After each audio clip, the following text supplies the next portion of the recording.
It's time for Donkey of the Day. Donkeys of the Day, ask Charlamagne. I'm a Democrat, so being Donkey of the Day is a little bit of a mixed blessing. So like a donkey. Yeehaw. Okay. Donkey of the Day. The Breakfast Club, bitches. Now, I've been called a lot in my 23 years, but Donkey of the Day is a new one. Yes, Donkey of the Day for Thursday, November 17th goes to the young man who gunned down Mitchell Mormon Jr. outside of Church Bar in Atlanta, Georgia.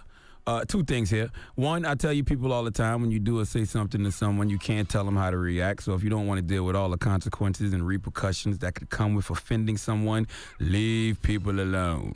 Two, I also tell you that no head of state, no president can save you the same way you can't save these hoes. That's Jesus' job. But these presidents are symbols. What they represent can unite and empower a nation or bring the morale down and divide the nation. Our president-elect is doing the latter. And now Mitchell Mormon Jr. is probably dead because of it. See, Shanita Walker told WSBT-TV that the alleged shooter uttered something disrespectful to her as she was on a date with Mitchell Mormon Jr. And as she went back into the bar, he said something disrespectful, and then Mitchell Mormon was angry and he confronted the man and they began arguing. And Walker said Mormon jokingly told the man he voted for Trump. And let's go to WSB-TV for the rest of the report.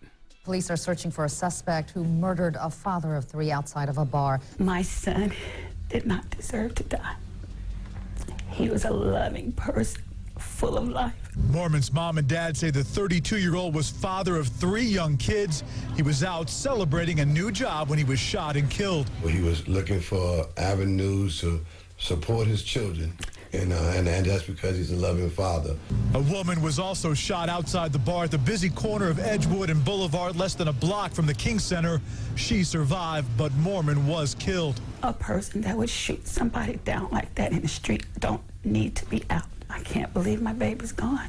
Now, I don't know if him joking about voting for Trump was what pushed this guy to kill Mitchell Mormon Jr., but if that was the reason, this is what I mean when I say we don't need a president that builds walls. We need a president that builds bridges. Now, the guy who gunned down Mitchell Mormon Jr. could have just been crazy. He could have been on drugs. He could have been just a troublemaker. Or he could simply be a proud Hispanic man who doesn't find it funny when people like our president-elect are directing hate speech towards Mexicans, Hispanics, and Latinos. How quickly we forget how Trump's racial incitement has incited hate crimes. Remember when the two brothers were in Boston and they beat up the Latino homeless man and they cited Trump's anti-immigrant message for doing it? And then Trump didn't even bother to distance himself from that situation. Instead, he suggested that the men were well-intentioned and that simply gotten carried away. I think his exact quote was, "I would say that people who are following me are very passionate. They love this country, and they want this country to be great again. They are passionate." What does that even mean? So when you know someone has said such negative, hateful things to a particular group in this country, why would you even play with that man like that? Now, does that justify Mitchell Mormon Jr. being shot and killed?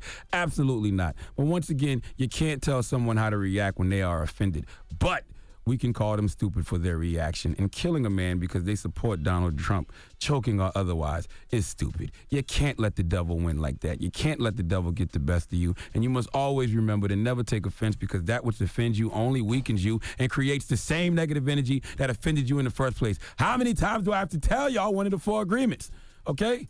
And it's the one you should remember the most in situations like this. I understand we are all men. We have pride. We have egos. But in moments like this, you have to simply ask yourself, is it worth it? So what, he supported Trump. Let's hypothetically say he was a real Trump supporter. Is his support of Trump worth you throwing your whole life away?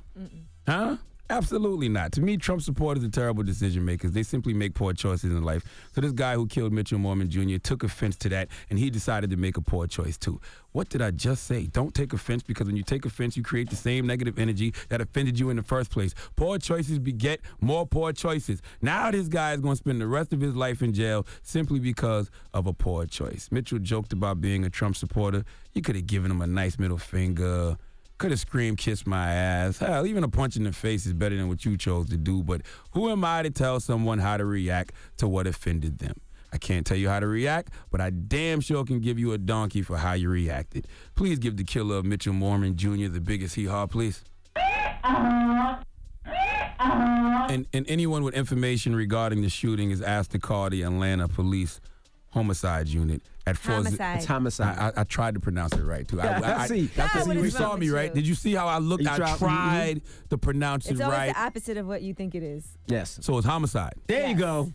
Homicide It's Unit. never, it's never At- homicide. It's homicide. At 404-546-4235. If you have information, reach out and touch 404-546-4235. That's the Atlanta Police Homicide Unit. Yes, you said it right. The Breakfast Club.